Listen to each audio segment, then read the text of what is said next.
শাহজাহানকে খোঁজা তো অনেক দূরের কথা, এই শাহজাহানকে লুকিয়ে রেখেছে কি পুলিশই? 1 নম্বর প্রশ্ন। 2 নম্বর প্রশ্ন, প্রশাসন আর তৃণমূলের শীর্ষ স্তরের একটা অংশ কি এর সঙ্গে জড়িত? এই প্রশ্নটা যখন জোরালো করে উঠছে তখন 3 নম্বর প্রশ্নটা কার্যত ব্রহ্মাস্ত্রের মতো চলে এলো। কি না, পুলিশ মন্ত্রী হিসেবে পুরো ঘটনায় মুখ্যমন্ত্রী মমতা বন্দ্যোপাধ্যায়ের ভূমিকা কি? শাহজাহান কোথায়? শাহজাহান ধরা পড়বে? শাহজাহান কোথায় লুকিয়ে আছে? সে কি বাংলাদেশ চলে গেছে? ইডি কেন চুপ করে আছে? এসব এখন অতীত। 7তলা মল পুরোটাই এখন নতুন কোশ্চেনের ঝকমকানি। আর সেই কোশ্চেনের ঝাঁকুনিতে আজকে কলকাতা আদালত চত্বরে যেটা হলো তাতে চমকে চোদ্দ। কেঁচো খুঁড়তে খুঁড়তে অজগর কেন ডাইনোসরও বেরিয়ে পড়তে পারে, সেই রকম সম্ভাবনা চলে এলো। এবং যে মুহূর্তে আলোচনাটা ঘুরে গেল সরাসরি পুলিশ মন্ত্রীর দিকে, তখন তো একদম তুলকালাম কাণ্ড। কি হয়েছে পুরো ঘটনা ব্যাখ্যা করে শোনাবো আপনাদের, শেষ অবধি শুনুন এই প্রতিবেদন। নমস্কার, প্রিয় বন্ধু মিডিয়ায় আপনাদের স্বাগত এবং আপনারা দেখছেন প্রিয় বন্ধু বাংলা, সত্যের সন্ধানে সর্বদা আমি শুদ্ধশীল। বন্ধুরা, শেখ শাহজাহান কাণ্ড 5ই জানুয়ারি থেকে হই হই রই রই চলছে পশ্চিমবঙ্গে। এবং সেই শেখ শাহজাহানের কাণ্ডের পর সেখানে ইডি আবার গিয়েছিল, তাকে নোটিশ দিয়েছিল, সেসব অতীত হয়ে গেছে। নতুন যে ইনসিডেন্ট, গতকাল 29শে জানুয়ারি সকাল 11টায় শেখ শাহজাহানের সেখানে আসার কথা ছিল। সকলেই মনে করছিল তৃণমূল কংগ্রেসের একটা অংশ যেভাবে শেখ শাহজাহানের সঙ্গে দলের দূরত্ব বাড়াচ্ছে তাতে শেষ পর্যন্ত বাবু সাহেব আসবেন এবং এলে আর তিনি ফিরবেন না। কিন্তু না, শেখ শাহজাহান আসেননি। তিনি কেন গ্রেপ্তার হবেন? তিনি তো কারোর নির্দেশেই এসব কাণ্ড ঘটিয়েছেন, সুতরাং তারা বাইরে বসে থাকবে আর শেখ শাহজাহান জেলে যাবে। শেখ শাহজাহান কিন্তু এখন আর সেটাতে রাজি নয়। ফলে নিজে আসা তো অনেক দূরের কথা, তিনি তার কোনো প্রতিনিধিকেও পাঠাননি। ফলে মনে করা হচ্ছিল যে এবার কিন্তু অল আউট লুকআউট সার্চের জন্য চলে যাবে ইডি। কিন্তু তার মাঝখানেই একটা বড় ঘটনা ঘটে গেল। কি ঘটনা না, শেখ শাহজাহান গর্ত থেকে বেরিয়ে একটু উঁকি মারল, আর সেই উঁকি মারাতেই সব থেকে বিড়ম্বনায় যিনি পড়ে গেলেন তার নাম হচ্ছে মমতা বন্দ্যোপাধ্যায়। কি ঘটনা ঘটেছে? ঘটনা হচ্ছে যে ইডির ডাকে সাড়া না দিয়ে, কোনো প্রতিনিধি না পাঠিয়ে তিনি একজন উকিলকে পাঠিয়ে দিয়েছেন কলকাতা হাইকোর্টে, এবং সেই উকিল আগাম জামিনের আবেদন করছে। এখন মজার ব্যাপার হচ্ছে, কোথাও আগাম জামিন নিতে গেলে তাকে কিন্তু সশরীরে হাজিরা হয়ে সেখানে সই করতে হয়, নাহলে উকিলবাবু তার সইটা পেলেন কি করে? সুতরাং যে গল্পটা তৃণমূলের তরফ থেকে ভাসানোর চেষ্টা করা হচ্ছিল, বাইরের রাজ্যে আছে চিকিৎসার জন্য, সেই জন্য পুলিশ পাচ্ছে না, বাংলাদেশে চলে গেছে, মায়ানমারে চলে গেছে, সেই গল্পগুলো ভাঁওতা। যদিও শেখ শাহজাহানের যে আইনজীবী আছে তিনি কিন্তু বলেননি শেখ শাহজাহানের সঙ্গে তার সাক্ষাৎটা ঠিক কোথায় কিভাবে হলো। শেখ শাহজাহান নিজে গর্ত থেকে বেরিয়ে এসে শৈশাবুতটা করে দিল, নাকি তিনি সেই গর্তে ঢুকে শৈশাবুতটা করিয়ে নিয়ে এলেন? কিন্তু সেই আগাম জামিনের আবেদন জমা পড়লো, আর তাতেই এই তুলকালাম কাণ্ড। সেই তুলকালাম কাণ্ডটা একটু পরে বলছি, তার আগে ইনসিডেন্টটা বলে দিই যে আদালতে কি হলো। আদালতে ইডির যে অ্যাটিটিউড, খোদ কোর্টের যে অ্যাটিটিউড, সেইখান থেকে একটা প্রশ্ন স্পষ্ট হয়ে যাচ্ছে, একটা ব্যাপার স্পষ্ট হয়ে যাচ্ছে যে শেখ শাহজাহানের কপালে কিন্তু বহু দুঃখ আছে। যে মুহূর্তে আগাম জামিনের আবেদন হয়েছে সেই মুহূর্তে ইডি বলেছে যে এই মামলাটার জন্য তো আমরা তৈরি ছিলাম না, এই মামলাটা হঠাৎ করে এসেছে। তারা খুব ভালো করেই জানতো যে এরকম শেখ শাহজাহান করতে পারে, কিন্তু তবুও সেই স্টান্সটা হচ্ছে এই মামলা নতুন করে এসছে, হঠাৎ করে এসছে, আমরা জানি না কিছু এই ব্যাপারে, আমাদের সময় দেওয়া হোক। আমরা কেন ইডির তরফ থেকে সার্চ অপারেশনে গিয়েছিলাম শেখ শাহজাহানের বাড়িতে, সেইটা জানাতে আমাদের আগামী শনিবার অবধি সময় দেওয়া হোক। ফলে যে মুহূর্তে এটা ইডির তরফ থেকে আবেদন এলো, আইনজীবীও বললেন, বিচারপতিও মুচকি হাসলেন, এসে বললেন যে ঠিক আছে, এই আগাম জামিনের মামলা আগামী শনিবার অবধি সরিয়ে দেওয়া হলো, শনিবার দিনের হিয়ারিং হবে। এবার যে মুহূর্তে শনিবারের কথা বলেছে সেই মুহূর্তে শাহজাহানের আইনজীবী কিন্তু বুঝে গেছে কেস জন্ডিস। এই শনিবারের মধ্যেই শাহজাহানকে যদি ঘাট ধরে তুলে নিয়ে চলে আসে তাহলে কিন্তু আর ওই আগাম জামিন ফামিন কোনো কিছু স্কোপ থাকবে না। যদিও একটু হলেও কোনো চান্স আছে, তারপর তো কোনো চান্স নেই।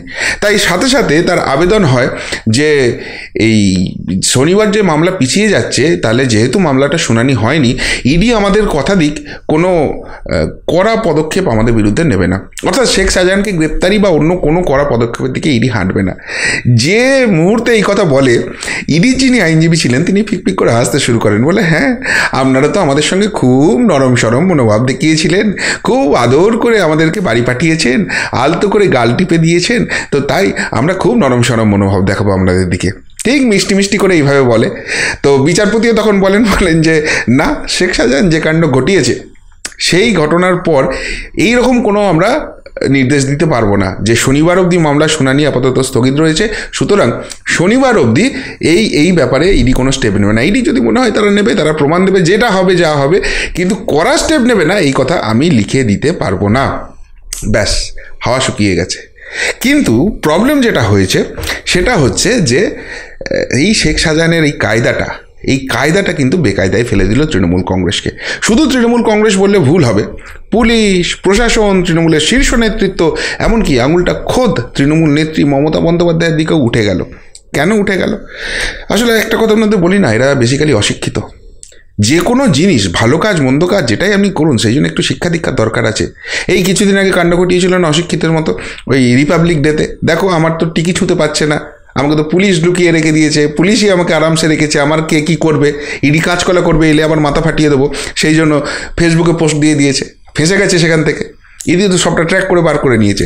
যাই হোক, এবার যে প্রশ্নটা আদালত চত্বরে উঠছে, বা ইডি, সিবিআই, কোর্ট সবাই মিলে যেটা নিয়ে একদম ছিঁড়ে খাবে, যেটা নিয়ে আগাম জামিন তো ছেড়ে দিন, জামিনের কথা ভুলে যান, কেন শেখ শাহজাহান আত্মসমর্পণ করছে না এই প্রশ্নটা আগেই হাইকোর্ট তুলে দিয়েছে।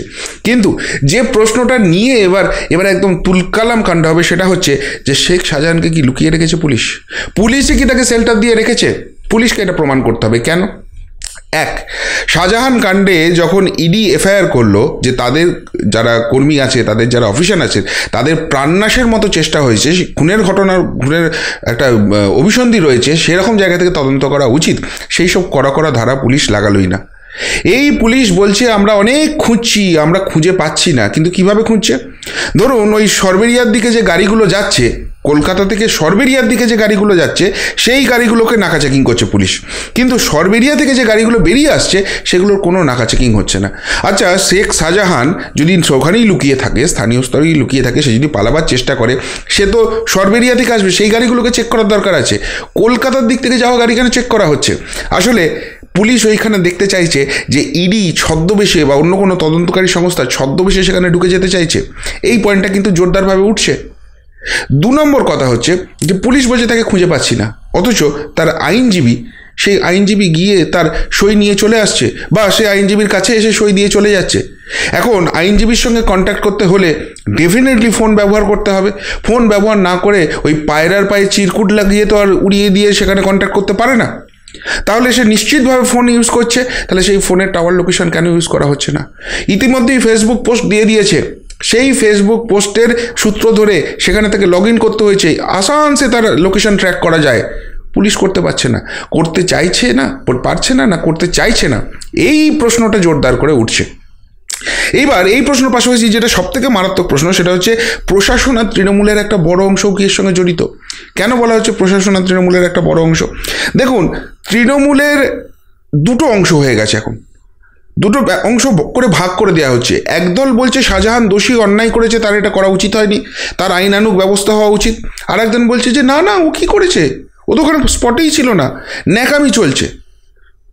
ওই অসিত মজুমদার, চুঁচুড়ার বিধায়ক, মন্ত্রী শোভনদেব চট্টোপাধ্যায়, এমনকি অভিষেক বন্দ্যোপাধ্যায়, তাদের কি কথা, শাহজাহানের প্রতি পুরো সিম্প্যাথি। অন্যদিকে দেখুন আরেকটা অংশ, এবং নামগুলো খুব মারাত্মক, ফিরহাদ হাকিম, হুমায়ুন কবির, এরা বলছেন যে না, শাহজাহান ঠিক করেনি, এইভাবে করাটা তো উচিত হয়নি। অর্থাৎ সংখ্যালঘু যে অংশটা আছে দলের, তাদেরকে দিয়ে বলিয়ে দাও যাতে সংখ্যালঘুদের কাছে একটা বার্তা পৌঁছয়। দরকার হলে শাহজাহান যদি দোষ করে তাকে আমরা ধরিয়ে দেবো, যখন ধরা পড়বে ওই অংশটা বলবো আমরা তো বলেইছিলাম। আর আরেকটা অংশ দিয়ে শাহজাহানকে সিগন্যাল পাঠানো হচ্ছে, না তোমাকে সেফগার্ড রেখেছি ভাই, কোনো চাপ নেই, তুমি মুখ খুলো না, তুমি চুপচাপ থাকো। এই যে ব্যাপারটা চলছে, এই যে লুকোচুরি খেলার চেষ্টাটা করা হচ্ছে, এটাই কি শাসক দলের ইনভলভমেন্টটা প্রমাণ করে দিচ্ছে না? তাদের বার্তাগুলো শুনুন। শাহজাহান যেটা করেছে, শাহজাহান কি নিজে থেকে করেছে? শাহজাহান কি সেইখানে স্পটে ছিল? অভিষেক বন্দ্যোপাধ্যায় বলছে। তার মানে বন্ধ দরজার পিছনে যদি কেউ কাউকে খুন করে দেয়, খুনটা হয়েছে এটা সত্যি, কিন্তু খুনি কেউ নেই, এটা মেনে নিতে হবে। শাহজাহান দরজার পিছন থেকে অ্যাক্টিভ করেছে কিনা সেটা কোনো ব্যাপার নয়। ওখানে ঘটনাটা ঘটেছে, শাহজাহান ওখানে নেই, সুতরাং নির্দোষ। শোভনদেব চট্টোপাধ্যায় থেকে অসিত মজুমদার কি বলছে, এটা জনবিস্ফোরণ, যেখানে ইডি যাবে সেই জনবিস্ফোরণ ঘটবে। এই যে ব্যাপারটা, এটা কিন্তু মারাত্মক। অর্থাৎ তৃণমূলের প্রশ্রয় রয়েছে, তৃণমূলের শীর্ষ স্তরের আশীর্বাদ রয়েছে, সেই জন্য শাহজাহান এত বড় কাণ্ড করতে পারছে। আর এরপরই আসছে 3 নম্বর আর সব থেকে মারাত্মক কোয়েশ্চেনটা, যেটা মমতা বন্দ্যোপাধ্যায়ের বিড়ম্বনা বাড়াবে।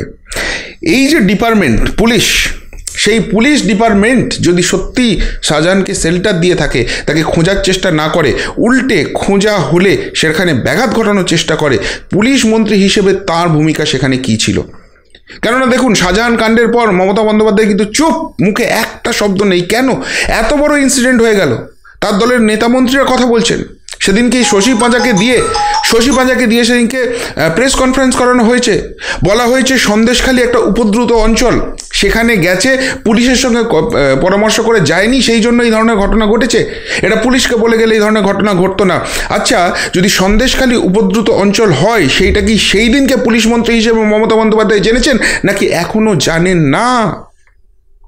সন্দেশখালী উপদ্রুত অঞ্চল, এই কথা কি কেন্দ্রকে জানানো হয়েছে যে আমার এনআইএ সাপোর্ট চাই এখানটায়, এই জায়গাটা উপদ্রুত হয়ে গেছে, আমি কন্ট্রোল করতে পারছি না, রাজ্যের পুলিশ প্রশাসন ব্যর্থ হচ্ছে সেখানে আইন শৃঙ্খলা মেনটেন করতে, সেখানে রোহিঙ্গা ঢুকে যাচ্ছে, এনআইএ এসো এখানটায় হেল্প করো বলেছেন? সেদিনকে কেন বললেন উপদ্রুত অঞ্চল? প্রশ্নটা জাগছে। শেখ শাহজাহান নিয়ে এত শব্দ খরচ হচ্ছে, এত নিউজ প্রিন্ট খরচ হচ্ছে, কিন্তু মমতা বন্দ্যোপাধ্যায় চুপ। এবং সব থেকে